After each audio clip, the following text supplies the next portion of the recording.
Oke, pembahasan malam hari ini hanya diambil dari Yohanes 11 ayat 47 sampai 54. Bila mana Bapak dan Ibu membacanya tidak terlalu panjang, tetapi percayalah Bapak Ibu bahwa kalau kita tidak mengerti latar belakang daripada ayat 47 sampai 54, maka boleh saja agak sulit kita akan mendapati cerita yang disampaikan oleh Yohanes. Tetapi bila mana kita mengerti latar belakangnya dan dilanjutkan dengan cerita yang ada di ayat 47 sampai 54, maka kita akan melihat dengan jelas apa sebenarnya pekabaran yang ingin disampaikan. Judulnya perbandingan yang tidak sebanding. Wah, apa ini ya? Minggu yang lalu kita sudah membahas tentang Yesus membangkitkan Lazarus dari kematiannya. Dan seperti yang saya sudah sampaikan di minggu yang lalu, ini hanya sekedar pengulangan saja, sekaligus awal untuk kita masuk kepada materi malam hari ini. Setelah Lazarus dipanggil keluar oleh Yesus, maka cerita itu berakhir. Yesus katakan, bukalah kain-kain penutup Lazarus dan biarkan dia pergi. Maka ada beberapa hal yang menjadi penting untuk kita pada malam hari ini. Yang pertama, kita harus meyakini bahwa Yesuslah kebangkitan dan hidup. Yang kedua, hanya Tuhan yang sanggup membangkitkan. Yang ketiga, dengan bangkitnya Lazarus dari kematian, mujizat yang Yesus lakukan merupakan sebuah penyataan bahwa manusia mempunyai keterbatasan, sekalipun manusia itu sangat hebat. Tidak ada satu manusia yang dapat membangkitkan orang mati kalau bukan Tuhan yang mengizinkannya. Yang keempat, mujizat Yesus menyatakan realita hasil dosa adalah maut. Tetapi ada Yesus yang merupakan Tuhan yang dapat menghancurkan kuasa kegelapan. Yang kelima, Yesus menghancurkan hati manusia yang membatu. Kita lihat bagaimana Marta ketika Yesus sudah ada di pintu kubur itu, dia berkata kepada Yesus, Guru atau Tuan, Lazarus sudah 4 hari. Itu menyatakan bahwa hati Marta belum diobahkan. Masih ada sesuatu yang menyelubungi mata dan hati Marta. Padahal itu adalah Yesus yang bisa melakukan mujizat. Yang keenam, membungkam teori manusia yang sok tahu. Dan yang ketujuh, membuka prasangka buruk manusia. Bapak Ibu, inilah ketujuh hal yang menjadi penting untuk kita ketahui dengan bangkitnya, dengan mujizat membangkitkan Lazarus dari kuburnya, dari kematiannya. Itulah sebabnya dengan adanya latar belakang Yesus membangkitkan Lazarus, maka di ayat 45 sampai 54 kita melihat bahwa ada reaksi daripada mujizat yang Yesus lakukan. Kita sudah sepakat minggu yang lalu bahwa membangkitkan orang mati adalah puncak mujizat yang Yesus berikan di tengah-tengah manusia. Tetapi sekalipun demikian, dengan bangkitnya Lazarus dari kematian tidak membuat manusia menyadari siapa dirinya. Mereka bisa mati dan mereka membutuhkan Yesus yang akan membangkitkannya ketika Yesus datang yang kedua kali. Atau mereka akan dibangkitkan pada waktu Yesus datang yang ketiga kali. Sama-sama dibangkitkan, tetapi dengan versi yang berbeda. Itulah sebabnya Bapak Ibu, bila mana kita membaca ayat 45 dan ayat 46, maka ada dua kelompok manusia yang memberikan respon atau reaksi terhadap mujizat yang Yesus lakukan. Kelompok pertama adalah orang-orang Yahudi yang melihat mujizat itu dan menjadi percaya. Dan mereka percaya kepada Yesus yang adalah sumber kehidupan.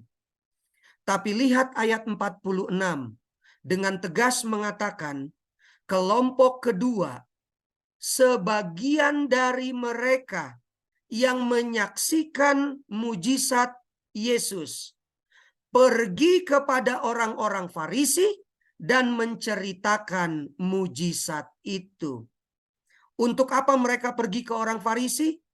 Mereka adalah antek-antek orang Farisi yang tidak suka dengan Yesus. Mereka ceritakan itu supaya mereka bawa ke mahkamah agama. Dua kelompok ini terbentuk dengan sendirinya. Tetapi yang lebih menarik, di kelompok kedua, di ayat 46, terdiri atas kelompok-kelompok lagi, Bapak Ibu. Nah, di dalam kelompok-kelompok itu terpecah lagi. Jadi, kelompok yang kedua ini sebenarnya adalah kelompok yang tidak solid. Karena di dalam kelompok ada kelompok. Di dalam kelompok yang ada kelompok itu ada kelompok lagi, Bapak Ibu. Jadi sebenarnya mereka ini tidak punya sikap, tidak punya pendirian, mudah sekali diombang-ambingkan oleh sesuatu yang bisa membawa mereka. Lihatlah slide berikutnya. Kenapa terjadi kelompok-kelompok? Bapak Ibu perhatikan latar belakang yang menyebabkan adanya kelompok 1 dan kelompok 2. Kelompok 1 dengan tegas melihat dengan mata mereka sendiri bahwa Yesus membangkitkan Lazarus. Mereka menjadi saksi hidup, bukan saksi buta. Mereka saksi yang dapat berbicara dengan benar, bukan saksi bisu. Mata mereka, mata jasmani mereka tidak dapat dibohongi bahwa apa yang Yesus lakukan adalah benar adanya. Lalu yang kedua, setelah mereka melihat dengan mata, maka hati mereka menjadi percaya. Apa yang kita lihat akan mempengaruhi kepercayaan kita. Ketika kita melihat Yesus, maka kepercayaan kita semakin teguh. Tetapi ketika kita melihat manusia, maka rasa ketidakpercayaan itu semakin besar. Yang ketiga, kelompok pertama ini mau dituntun oleh Roh Kudus. Artinya, ketika mata mereka melihat, lalu berpengaruh kepada hati mereka, dan mereka menjadi percaya, itu adalah hasil karya Roh Kudus. Yang keempat, mereka tidak mau dihasut oleh siapapun. Kenapa? Nanti kita lihat Bapak Ibu, ayat 47, 48, 49, rupa-rupanya ada kelompok orang yang mau dihasut oleh orang lain. Tetapi kelompok pertama ini tidak mau. Mereka meneguhkan hati mereka. Yang kelima, akhirnya mereka menentukan pilihan bahwa Yesus Kristus adalah juru selamat. Tapi Bapak Ibu lihat yang ada di kelompok 2 sebelah kanan. Mereka juga, sebagian orang ini juga adalah saksi. Mereka melihat dengan mata jasmani, tetapi mereka menutup mata rohani mereka. Ini kan menjadi sesuatu yang menarik Bapak Ibu. Mereka menutup mata rohani, padahal mata jasmani melihat realita yang ada. Apakah Anda dan saya pernah mengalami pengalaman seperti ini?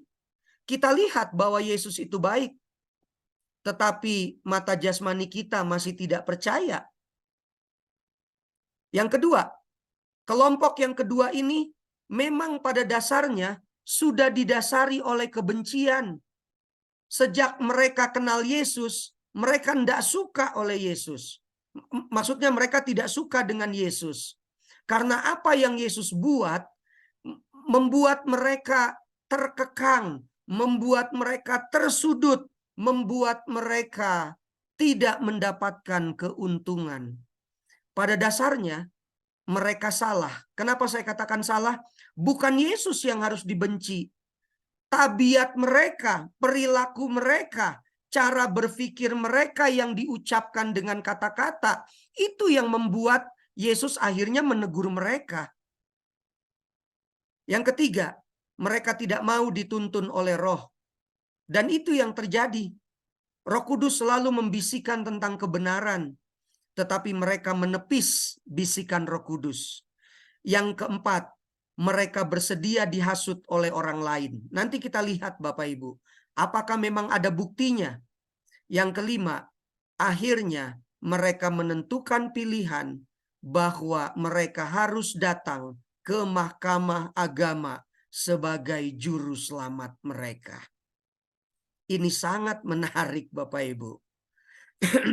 Tadi saya sudah katakan bahwa di kelompok kedua itu ada kelompok-kelompok lagi Bapak Ibu. Yang saya maksud adalah mahkamah agama adalah satu lembaga resmi yang ada di zaman itu, di mana anggota-anggotanya terdiri dari beberapa golongan. Setidaknya ada 2 golongan Bapak Ibu. Setidaknya berarti bisa lebih Bapak Ibu. Yang pertama adalah golongan Farisi dan yang kedua adalah golongan Saduki. Ini yang menarik. Di dalam kelompok yang kedua ini yang menolak Yesus, walaupun mereka sudah melihat dengan mata jasmani tetapi menutup mata rohani, kedua kelompok ini mencoba untuk bersatu di atas ketidakkompakan mereka.